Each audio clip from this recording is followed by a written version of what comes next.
ஒருவர் எளிதாக ஜனங்களுக்கு உதவுவதற்காக தன்னுடைய கரங்களை திறக்கிறார், தன்னுடைய பர்ஸை எடுத்து திறக்கிறார்னு சொன்னா அவர் எளிதாக கர்த்தருக்காக எதையும் விட்டு கொடுக்க கூடியவராய் இருக்கிறார். அவ்வளவுதான். அவரை மிரட்டி அவர் கொடுக்கல. ஆண்டவர் என்னை ஆசீர்வதிப்பார் என்ற எண்ணத்திலும் அவர் கொடுக்கவில்லை. என்னை ஆசீர்வதித்திருக்கிறார், ஆகையால் நான் என்ன செய்கிறேன்? கொடுக்கிறேன். God blessed me. எனக்கு ஒரு வேலையை கொடுத்திருக்கிறார், ஆசீர்வாதத்தை கொடுத்திருக்கிறார். ஆசீர்வாதத்திலிருந்து தான் நாம் கொடுக்கிறோமே ஒழிய ஆசீர்வதிக்கப்பட கொடுக்கவில்லை. எந்த எதிர்பார்ப்பும் இல்லாமல் நாம் கொடுக்கிறோம். கொரிந்தியர்கள் கொடிய தரித்திரத்திலே உதாரத்துவமா என்ன செய்தார்கள்? கொடுத்தார்கள். தாங்கள் பணக்காரராய் போய்விடுவோம் என்று கொடுக்கவில்லை. பவுலும் கூட தனக்கு வந்த காணிக்கைகள் அல்லது தனக்கு வந்த உதவிகளை பெற்றுக்கொண்டு அவர் மீண்டும் பிரதிபலன் என்ன கொடுத்தார் தெரியுங்களா? தேவன் உங்களை ஆசீர்வதிப்பார்னு சொல்லல. ஒரு வசனத்தை உங்களுக்கு வாசித்து காண்பிக்கிறேன். பிலிப்பியர் 4:16 வசனம். நான் தெசலோனிக்கையில் இருந்த போதும் என் குறைச்சலை நீக்கும்படி நீங்கள் 2 தரம் அனுப்பினீர்கள். ஏன்னா இவர் தெசலோனிக்கே பட்டணத்துல இருக்கும்போது வேலை செய்து சாப்பிட்டார். அவங்க கிட்ட இருந்து ஒரு காசு கூட என்ன செய்யல, வாங்கல. இப்ப நம்ம நினைச்சுக்கிட்டோம் அப்ப வேலை செய்து நல்லா சம்பாதிச்சிருப்பாரு போல் இருக்கு பவுல். இல்ல, அவர் வேலை செய்தும் அவர் எப்படி இருந்தார்? குறைச்சலோடு இருந்தார். ஆனா அந்த குறைச்சலை அறிந்து கொண்டு பிலிப்பியர்கள் என்ன செய்யறாங்க? இங்க இருந்து பணம் கொடுத்து அவருடைய தேவைகளை சந்திக்கிறார்கள். இப்ப நம்ம இருந்தா என்ன எழுதியிருப்போம்? உங்களை மாதிரி ஒருத்தனை பார்க்கவே இல்லையா? உன்னுடைய பானையிலும் உன்னுடைய எண்ணெய் பாத்திரத்திலும் ஃப்ரிட்ஜிலும் பீரோவிலும் எதுவும் குறைவுபடாதுன்னு நாம எழுதி வச்சிருந்திருப்போம். அவர் என்ன சொல்லுகிறார் பாருங்க. உபகாரத்தை நான் நாடாமல் உங்கள் கணக்குக்கு பலன் பெருகும்படியே நாடுகிறேன். உங்களுக்கு பலன் பெருக வேண்டும் என்று நாடுகிறேன். கரெக்ட் தான். எப்ப பெருகும்? எப்படி நடக்கும்? 18வது வசனம். எல்லாம் எனக்கு கிடைத்தது, பரிபூர்ணமும் உண்டாயிருக்கிறது. உங்களால் அனுப்பப்பட்டவைகளை சுகந்த வாசனையும் தேவனுக்கு பிரியமான உகந்த பலியுமாக எப்பாபிராத்தாவின் கையில் வர பற்றி கொண்டபடியால் நான் திருப்தி அடைந்திருக்கிறேன். என் தேவன் தம்முடைய ஐஸ்வர்யத்தின்படி உங்கள் குறைவை எல்லாம் கிறிஸ்து இயேசுவுக்குள் மகிமையிலே நிறைவாக்குவார். இப்படி தாக்குன்னு சொல்லிவிட்டாரு பாருங்க. இந்த உலகத்திலே நிறைவாக்குவார் அப்படின்னு சொல்லாம எப்படி சொல்லிட்டாரு? மகிமையிலே நிறைவாக்குவார். உங்கள் குறைவுகளை எல்லாம் கிறிஸ்து இயேசுவுக்குள் மகிமையிலே நிறைவாக்குவார். ஒரு பெரிய ஊழியர் இதை எப்படி வியாக்கியானம் செய்தார்னா, கிறிஸ்து இயேசுவுக்குள் மகிமையாக நிறைவாக்குவார் அப்படின்னு மாத்திட்டார். அதை எவ்வளவு அர்த்தம் வித்தியாசப்படுது. மகிமையிலே நிறைவேற்றுவார், உங்கள் குறைவுகளை எல்லாம் மகிமையிலே இல்லாமல் செய்து விடுவார்னு சொல்லுவதற்கும் உங்கள் குறைவுகளை எல்லாம் மகிமையாக நிறைவேற்றி விடுவார்னு சொல்வதற்கு எவ்வளோ வித்தியாசம் இருக்கு. புரியுதா உங்களுக்கு? மகிமையாகன்னு வார்த்தையை போட்டுட்டா இப்பவோ அல்லது நாளைக்கே என்ன பண்ணிடுவாரு? எல்லாத்தையும் மாத்திடுவார்னு அர்த்தம். மகிமையிலே நிறைவேற்றுவார் அப்படின்னு சொன்னா ஒருவேளை இந்த உலகத்துல சில குறைவுகள் என்ன செய்யலாம், உங்களுக்கு கடைசி வரைக்கும் இருக்கலாம்னு அர்த்தம். இதை நம்மளால ஏத்துக்கவே முடியாது. மனுஷ இருதயம் இருக்கு பாருங்க, அதுக்கு பேரு விசுவாசமாயா? இந்த உலகத்திலேயே எனக்கு எந்த குறையும் கிடையாது அப்படின்னு சொல்லுவதுதானே விசுவாசம். அப்படி பார்த்தா பவுலதான் உலக்கையில போட்டு குத்தணும். அவரு தான் இப்படி எழுதி வச்சிருக்கிறாரு. நான் சொல்லுகிறேன், இந்த உலகத்துல நம்மளுடைய எல்லா குறைகளும் நிறைவாயிருச்சா? இல்ல.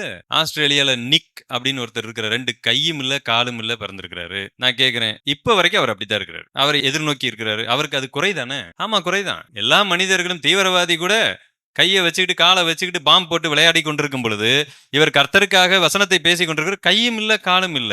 பவுல் தெளிவாக தான் சொல்லுகிறார். பவுல் ஒரு வார்த்தையை, வாக்கு தத்தத்தை கொடுத்தால் தேவனிடத்திலிருந்து அந்த வார்த்தை யாராலும் கேள்வி கேட்க முடியாது. ஒருவேளை இந்த வசனத்தை இப்படி வாசித்தரலாம், உங்கள் குறைவுகளை எல்லாம் மகிமையாக நிறைவேற்றுவார்னா நிக்குக்கு இந்த உலகத்திலே என்ன செய்யணும்? 2 கையும் 2 காலும் வந்தே ஆக வேண்டும். அந்த குறை நீங்க வேண்டும். இதற்கு ஊழியர்கள் பதில் சொல்லுவார்களா? ஒரு ஆளும் சொல்ல முடியாது. உலகத்தில் இருக்கிற எத்தனை பேரான கூப்பிட்டு போய் அங்க உட்காந்து ஜெபிச்சு உபவாசம் பண்ணாலும் ஒருவேளை கர்த்தர் சுகம் கொடுக்கலாம். அவருக்கு கடைசி வரைக்கும் அந்த கை கால்கள் வராமலும் என்ன செய்யலாம்? போகலாம். எத்தனை பேர் அப்படி மரித்திருக்கிறார்கள்? தேவனுடைய பிள்ளைகள், கண் தெரியாமல் மரித்தவர்கள் இருக்கிறார்கள். பிறவியிலேயே பார்வையற்ற எத்தனையோ ஊழியர்கள் இருக்கிறார்கள். ஆனால் அவருக்கு இந்த வசனம் தான் தேவன் கொடுக்கிற அற்புதமான வசனம். கிறிஸ்து இயேசுவுக்குள் மகிமையிலே உங்களுடைய குறைவுகள் எல்லாம் என்ன செய்யும்? நிறைவாகும். நீங்க எவ்வளவு வேணாலும் தேவனுக்காக கிரியை செய்திருக்கலாம், எனக்கு காணிக்கை கொடுத்திருக்கலாம் என்று பவுல் சொல்லுகிறார். அதுல நான் திருப்தியா இருக்கிறேன். தேவன் உங்கள் குறைவுகளை எல்லாம் கிறிஸ்து இயேசுவுக்குள் மகிமையிலே நிறைவேற்றுவார். இந்த சத்தியம் 2000 வருஷத்துக்கு முன்னாடி தைரியமாய் பவுலால் எழுத முடிந்தது. அன்னைக்கு எவ்வளவு கஷ்டம், எவ்வளவு உபத்திரவம், அவங்க எவ்வளவு கஷ்டப்பட்டு இருக்கிறாங்க. இன்னைக்கு நாம அப்படியா இருக்கிறோம்? இல்ல, சாப்பிட்டுக்கிட்டு இருக்கிறோம். நல்லா என்ன சாப்பாட்டுக்கு வழி இல்லாம இருக்கிறோமா? ஒண்ணும் கிடையாது. எதுவுமே இல்ல, எனக்கு அடுத்த வேலை சோத்துக்கே இல்லைன்னு சொன்னா அது பச்சை போய். சாதாரண ரேஷன் கார்டுலயே அவ்வளவு அரிசிகளை குமித்து கொண்டு இருக்கிறார்கள். அதை கடத்தி கொண்டிருக்கிறோம். நாம வீட்டுல நிறைய இடத்துல மாட்டுக்கு போட்டு கொண்டிருக்கிறார்கள் அந்த அரிசியை. எனக்கு சாப்பாட்டுக்கே வழி இல்லைன்னு ஒருத்தர் சொன்னா அது பொய். ஒரு சாதாரண ஒரு மூட்டை தூக்குற வேலைக்கு சென்றால் கூட நம்மனால சாப்பிட்டு வாழ முடியும் அப்படிப்பட்ட ஒரு உலகத்திலே நாம் வாழ்ந்து கொண்டு இருக்கிறோம். ஆனால் அன்றைக்கு இருந்தவர்கள் அப்படி இல்லை. எந்த கண்டுபிடிப்புகளும் கிடையாது.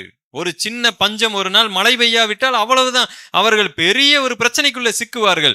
அந்த காலகட்டத்திலேயே பவுல் எழுதுகிறார், உங்கள் குறைவுகளை எல்லாம் கிறிஸ்து இயேசுவுக்குள் மகிமையிலே அவர் என்ன செய்வார்? நிறைவாக்குவார். அவங்க அதை ஏற்றுக்கொள்ளுகிறார்கள். அதை ஏற்றுக்கொள்ளக்கூடிய பக்குவத்தில் இருக்கிறாங்க. தனக்கு காணிக்கை கொடுத்துட்டாங்கன்னு சொல்லி அப்படியே இதுலயும் அதுலயும் ஆசீர்வதித்து விடுவார் என்ற வார்த்தைகளை பவுல் பயன்படுத்தவில்லை. புதிய உடன்படிக்கையின் சத்தியத்தை புரிந்து கொள்ள வேண்டும். எது விசுவாசம் என்பதை நாம் புரிந்து கொள்ள வேண்டும். அதே கொரிந்தியருக்கு எழுதும் பொழுது அடிமைகளுக்கு எழுதுகிறார், ஒருவேளை நீ அடிமையா இருக்கிற, விடுதலையானால் நலம் என்று என்ன செய்? அனுசரித்துக்கொள். ஒருவேளை அழைக்கப்பட்ட நிலையிலேயே நீ இருப்பாயானால் கவலைப்படாத.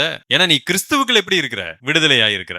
எப்படி ஆறுதல் கொடுக்கிறார் பாருங்க. அவனே பாவம் ஒரு இடத்துல அடிமையா இருக்கிறான். அவன்கிட்ட போய் என்ன சொல்றான்னா, இப்படியே அழைக்கப்பட்ட நிலைமையில இருக்க வேண்டிய ஒரு சூழ்நிலை வந்துச்சுன்னா கவலைப்படாத, நீ கிறிஸ்துவுக்குள்ள விடுதலையா இருக்கிறன்னா அவனுக்கு எப்படி இருக்கும்? ஐயோ, இந்த அடிமையிலிருந்து என்னை விடுதலையாக்குங்கன்னு சொன்னா கிறிஸ்துவுக்குள்ள நான் விடுதலையா இருக்கிறேன்னு சொல்றீங்களே. அதே மாதிரிதான் யாக்கோபு எழுதுகிறார், அன்றைக்கு இருந்த பல தரித்திரர்களை பார்த்து எழுதுகிறார், ஐஸ்வர்யவான்கள் இருக்கிறாங்க, அவங்கள பார்த்து நீங்க கவலைப்படாதீங்க, உங்களையும் தேவன் ஐஸ்வர்யவானாய் மாற்றிடுவாரு. அப்படி சொல்லாம உங்களை விசுவாசத்துல ஐஸ்வர்யவானா தேவன் வைக்கலையான்னு கேட்கிறாரு. எப்படி இருக்கும்? நம்மளா இருந்தா கோவப்பட்டு இருப்போம். நாங்களே அடுத்த வேலைக்கு சாப்பாட்டுக்கு வழி இல்லாம பணம் இல்லாமல் இருக்கிறோம், நீங்க என்கிட்ட இருந்து என்ன சொல்லிட்டு இருக்கீங்க? விசுவாசத்திலே உங்களை ஐஸ்வர்யவான்களாய் மாற்றவில்லையான்னு பேசிட்டு இருக்கிறீங்களே. அன்றைக்கு வேதம் அப்படித்தான் இருந்தது. இன்றைக்கு நாம் அதை மாற்றிவிட்டோம். பொய் வாக்கு தத்தங்களை அள்ளி வீச ஆரம்பித்து விட்டோம். நியாயப்பிரமாணத்திலே சொல்லப்பட்டவைகளாகிய சிலவற்றை எடுத்துக்கொண்டு வந்து கிருபையின் உபதேசத்திலே உபதேசிக்க ஆரம்பிச்சிட்டோம். அன்பானவர்களே, கவனமா இருக்கும்.